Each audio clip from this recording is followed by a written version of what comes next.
नमस्कार, आर्या न्यूज देख रहे हैं आप। मैं हूं आपके साथ विपुल पांडे। टीएमसी को एक और झटका मिलने वाला है। कई नेताओं ने टीएमसी से इस्तीफा पहले ही दे दिया है और बीजेपी में शामिल हो गए हैं। अब इसी क्रम में एक और नाम शामिल होने जा रहा है। आपको बता दें कि सांसद शताब्दी रॉय ने तारापीठ विकास परिषद से इस्तीफा दे दिया है। साथ ही इस बात की भी अटकलें लगाई जा रही हैं कि जहां शताब्दी जल्द ही बीजेपी में शामिल हो सकती है। दरअसल पश्चिम बंगाल में विधानसभा के पहले ही जिसको लेकर राज्य में सियासी पारा चढ़ता दिख रहा है। ऐसे में तृणमूल कांग्रेस की अध्यक्ष और मुख्यमंत्री ममता बनर्जी की करीबी और टीएमसी सांसद शताब्दी रॉय का इस्तीफा देना और बीजेपी में शामिल होना टीएमसी के लिए बड़ी बात होगी।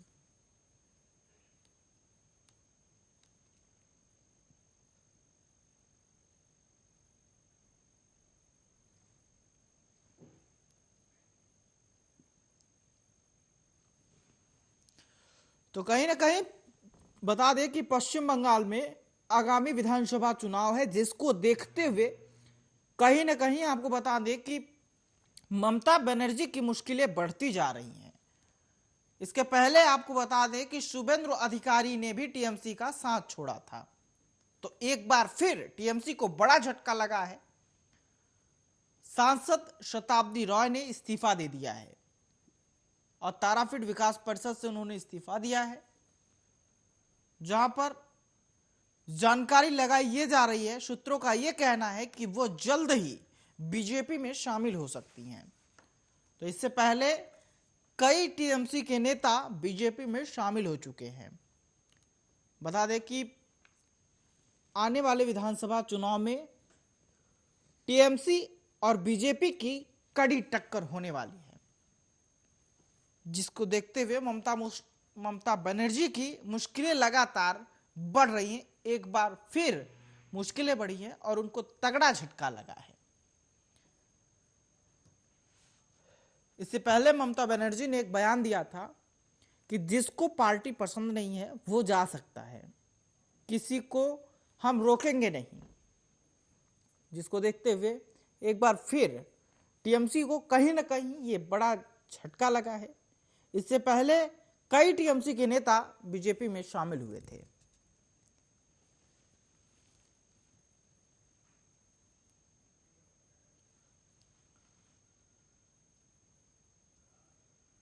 बढ़ते हैं अगली खबर की ओर। पूर्वी दिल्ली नगर निगम ने भी मिड डे मील सूखा राशन देने की योजना की शुरुआत कर दी है, जो मयूर विहार से शुरू किया जा रहा है। इसके तहत निगम के लाखों बच्चों को सूखा राशन दिया जाएगा। पांडव नगर पार्षद विपिन बिहारी ने बताया कि पूर्वी निगम द्वारा मिड डे मील के सूखा राशन किट योजना की शुरुआत मयूर विहार फेज 1 के निगम प्रतिभा विद्यालय से की गई है। बता दें कि पूर्वी निगम स्कूल के छात्रों को मिड डे मील के तहत पहले पका हुआ भोजन दिया जा रहा था, लेकिन कोरोना के चलते स्कूल बंद होने से भोजन के एवज में छात्रों को पैसे दिए जाने लगे। लेकिन अब नई योजना के तहत मिड डे मील का सूखा राशन किट दिया जाएगा। तो कहीं ना कहीं यह कारगर साबित होगा। जहां पर इससे पहले भी मिड डे मील की योजना चलाई जा रही थी, उसके बाद कोरोना के जैसे ही काल आया तो छात्रों को मिड डे मील की जगह पैसे दिए जाने लगे। लेकिन अब मिड डे मील की भोजन जो पका के दिया जाता था, अब सिर्फ सूखा राशन दिया जाएगा।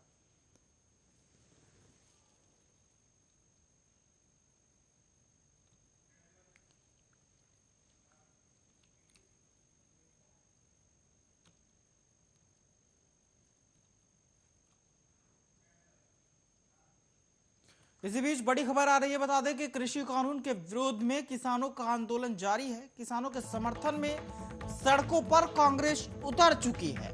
दिल्ली से बड़ी खबर कृषि आंदोलन से जुड़ी हुई बता रहे हैं, जहां पर किसानों के समर्थन में सड़कों पर कांग्रेस उतर चुकी है। मार्च करते हुए जंतर मंतर पर राहुल गांधी और प्रियंका पहुंची हुई हैं। जंतर मंतर पर धरने पर बैठ गए हैं और राहुल गांधी और प्रियंका राजनिवास तक मार्च नहीं कर पाएंगे। इसको देखते हुए प्रशासन ने दोनों को बीच में ही रोक दिया है। बड़ी और अहम खबर हम आपको दिखा रहे हैं, सीधे तस्वीरें आप देख सकते हैं कि कृषि कानून के विरोध में अब राहुल गांधी, आप साफ तौर पर देख सकते हैं कि किस तरीके से जंतर मंतर पर धरने पर बैठे हैं राहुल गांधी और प्रियंका। तो कहीं ना कहीं बता दें कि लगातार किसानों का प्रदर्शन जारी है और आज राहुल गांधी के नेतृत्व में प्रदेश भर में किसान जो कांग्रेस के कार्यकर्ता हैं वो लगातार प्रदर्शन कर रहे हैं और जो काला कानून है उसे वापस लेने की मांग कर रहे हैं।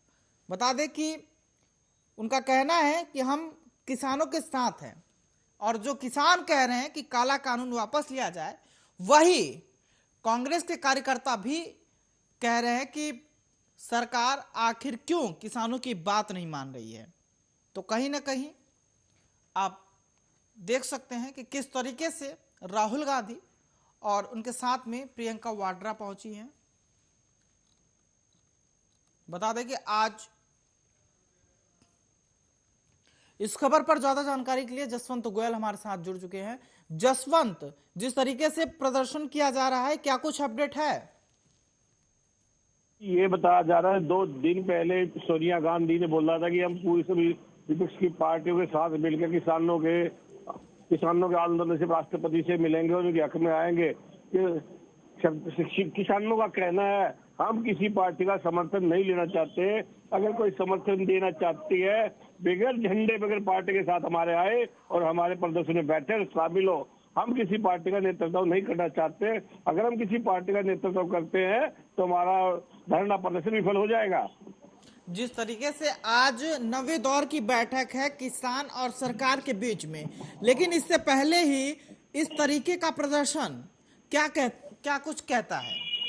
किसानों का कहना है अगर राजनीतिक पार्टी हमारे बीच में आती है तो हमारा समर्थन जो धरना है वो फेल हो जाएगा। फिर इस पर राजनीतिक लोटियां ही सीखेंगी। किसानों ने राजनीतिक पार्टियों का समर्थन लेने से बिल्कुल मना कर दिया है और इधर से सोनिया और राहुल और प्रियंका जो किसान भवन गए हैं उनका वहां से बिल्कुल बैरिंग लौटना है। तो वहां पे प्रशासन के क्या कुछ इंतजाम किए गए हैं? प्रशासन चारों तरफ से पुलिस फोर्स लगा रखी है। अभी को नया अपडेट आया नहीं, फोर्स लगा दी है, शायद उनको किसान भवन के अंदर नहीं घुसने दिया जाएगा। चलिए, तमाम जानकारी के लिए शुक्रिया। तो जैसा कि आपने देखा कि लगातार किसानों का प्रदर्शन एक तरफ जारी है, तो इसी में राजनीतिक पार्टियां भी अब कूद रही हैं और किसानों के समर्थन में आकर सरकार से सीधा प्रश्न कर रही हैं कि आप कानून को वापस क्यों नहीं ले रहे हैं। तो जिसका जीता जागता उदाहरण आपके सामने है कि आज राहुल गांधी और प्रियंका वाड्रा दिल्ली पहुंचे, जंतर मंतर पर धरना प्रदर्शन दिए।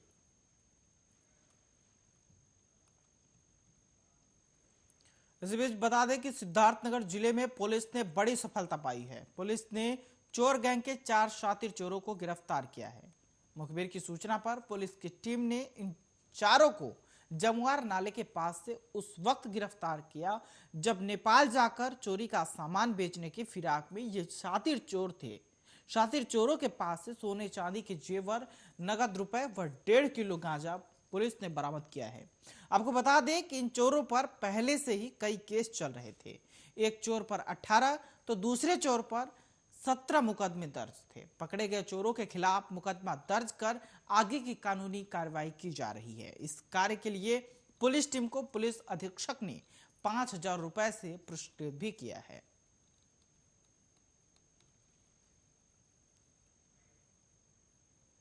अभी लगभग आधा घंटे पहले कल्पनारायण अग्रहरि जी ने शिकायत की है कि वो घर से 8,40,000 रुपये लेके निकले थे।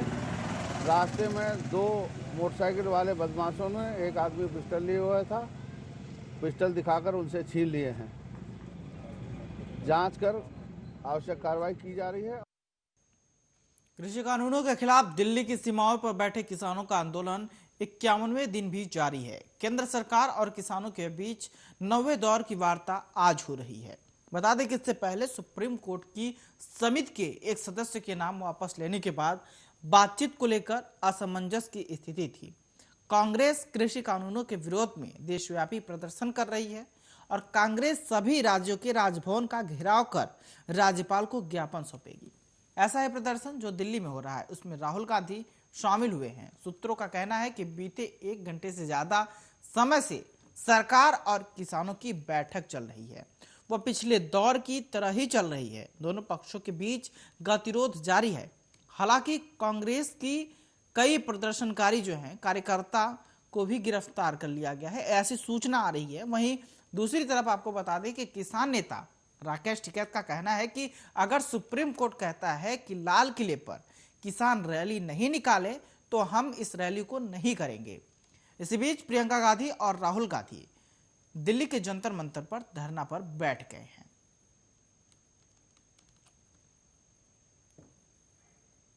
घर में मनाएंगे, क्या लग रहा है आपको? सड़क पे मना का गणतंत्र तो फिर आज मीटिंग क्यों करने आए हैं? और मीटिंग तो करेंगे, मीटिंग भी करेंगे, आंदोलन भी करेंगे। गणतंत्र दिवस यही मनाएंगे, इसका मतलब आपको लग रहा है आज कुछ इसका रिजल्ट निकलने वाला अरे नहीं? सारी चीज करेंगे भाई, विरोधाभास हो रहा है ये। किसान सारी चीज करेगा, किसान बात भी करेगा, आंदोलन भी करेगा। भूपेंद्र सिंह मान जी ने कहा है वो कमेटी से अपने को बाहर कर लिया, उस बारे में क्या कहेंगे वो आप? तो उनके संगठन ने निकाल दिया। लेकिन वो कह रहे हैं कि किसानों को इसमें शामिल हो जाना चाहिए, सुप्रीम कोर्ट की बात माननी चाहिए, इस बारे में क्या कहेंगे? चीफ जस्टिस ने कहा था, देखिए वो तो मल्टीनेशनल कंपनियों का पहले से ही सपोर्टर है। इसी खबर पर ज्यादा जानकारी के लिए हमारे साथ राजीव जुड़ चुके हैं। जिस तरीके से आज प्रदर्शन किया जा रहा है, क्या कुछ अपडेट है? देखिए बिल्कुल, जिस तरीके से लगातार किसानों की जो मांग है वो अभी भी पूरी नजर नहीं आ रही है और लगातार सरकार से एक ही गुहार है कि कृषि कानून को वापस लिया जाए। मगर आज जो 10वें दौर की बैठक है वो भी लगभग कह सकते हैं अभी चल जरूर रही है, मगर अंदर से जो सूचनाएं मिल रही हैं वो यही मिल रही है कि सरकार कृषि कानून को वापस लेना नहीं चाह रही है और कहीं ना कहीं किसान जो है वो अड़े हुए हैं। जी, इस बैठक में कई बड़े नेताओं के नाम भी शामिल हो रहे हैं जो कि आए हुए हैं। कौन कौन से वो नेता हैं? जिस तरीके से बात करें कि बैठकों के अंदर जो बड़े बड़े नेताओं के नाम की बात है तो वो कहीं ना कहीं जरूर है, क्योंकि पीएम जरूर नहीं है और भी बड़े नेता हैं इसके अंदर। मगर एक चीज स्पष्ट है, जिस तरीके से किसान अड़े हुए हैं कि कृषि कानून को वापस कराने के लिए सरकार कोशिश करती नजर आ रही है, मगर कहीं ना कहीं कृषि कानून को वापस लेना नहीं चाहती है, सिर्फ संशोधन के द्वारा ही, प्रस्ताव के द्वारा ही कहीं ना कहीं इसको समझौता करना चाहती है। मगर किसान जो है वो नहीं चाहते हैं कि कृषि कानून को, ये वाला कृषि कानून आए, क्योंकि ये कृषि कानून से उनको कोई भी बेनिफिट नहीं है, इसीलिए इससे वो नहीं चाहते इस कानून को। मगर देखना है कि सरकार क्या मानती है नहीं मानती है, या फिर आज की जो बैठक है क्या वो भी विफल रहेगी। जी, जिस तरीके से आज की बैठक हो रही है तो क्या कुछ अंदर से क्या कुछ जानकारी सामने आ रही है? देखिए बिल्कुल लगातार जिस तरीके से कहा जा रहा है, अंदर से जो जानकारी मिल पा रही है कि सरकार जरूर प्रस्ताव रख रही है, किसानों से कह भी रही है, समझाने की भी कोशिश कर रही है कि कानून से काफी हद तक फायदा है, मगर वो जो फायदा है वो नजर होता नहीं नजर आ रहा है। किसान जो है वो अंदर नाराज है। जी, तो आगे किसान की क्या रणनीति होगी? जिस तरीके से उनकी बात नहीं मानी जाएगी अगर, तो आगे की उनकी क्या कुछ रणनीति होगी? शायद हमारा उनसे नेटवर्क टूट गया। तो जिस तरीके से आपको बता दें कि लगातार किसान और सरकार के बीच आपसी मतभेद तनातनी है। किसान सरकार की बात मानने को तैयार नहीं है और सरकार का ये कहना है कि ये कानून जो है आपके फायदे के लिए है। किसान इस बात को मानने को तैयार नहीं है और लगातार प्रदर्शन कर रहे हैं। आज 9वें दौर की बैठक है जिसमें किसान और सरकार बैठक में मसले को हल करने की कोशिश कर रही है, लेकिन किसान है मानने को तैयार नहीं है। किसानों का सिर्फ ये कहना है कि आप जो भी कानून है आप उन्हें वापस लीजिए। सरकार का यह कहना है कि हम कानून में सिर्फ संशोधन कर सकते हैं, हम कानून वापस नहीं ले सकते। बढ़ते हैं अगली खबर की ओर। व्हाट्सएप की नई प्राइवेसी पॉलिसी के खिलाफ दिल्ली हाईकोर्ट में याचिका लगाई गई है। इसमें बताया गया है कि व्हाट्सएप की नई पॉलिसी भारत में लोगों के निजता के अधिकार का उल्लंघन है। यूजर्स का डाटा बिना उसकी इजाजत के किसी अन्य प्लेटफॉर्म पर शेयर करना गैर कानूनी है। याचिका में मांग की गई है कि नई प्राइवेट पॉलिसी पर तुरंत प्रभाव से रोक लगा देनी चाहिए। वकील चैतन्य रोहिला की तरफ से लगाई गई याचिका में कहा गया है कि यह किसी भी व्यक्ति के राइट टू प्राइवेसी के अधिकार का उल्लंघन है। व्हाट्सएप और फेसबुक जैसी कंपनियां पहले ही गैर कानूनी तरीके से आम लोगों का डाटा थर्ड पार्टी को शेयर कर रही हैं। याचिका में कहा गया है कि व्हाट्सएप की नई पॉलिसी का मतलब यह है कि लोगों की ऑनलाइन एक्टिविटी पर हमेशा नजर रखी जाएगी। व्हाट्सएप की नई डाटा प्राइवेसी पॉलिसी बिना सरकार से इजाजत लिए बनाई गई है और यह सब सरकार की निगरानी के बिना होगा। इसलिए व्हाट्सएप की पॉलिसी पर तत्काल रोक लगाई जानी चाहिए। जस्टिस प्रतिभा एम सिंह ने सुनवाई से इनकार कर दिया है।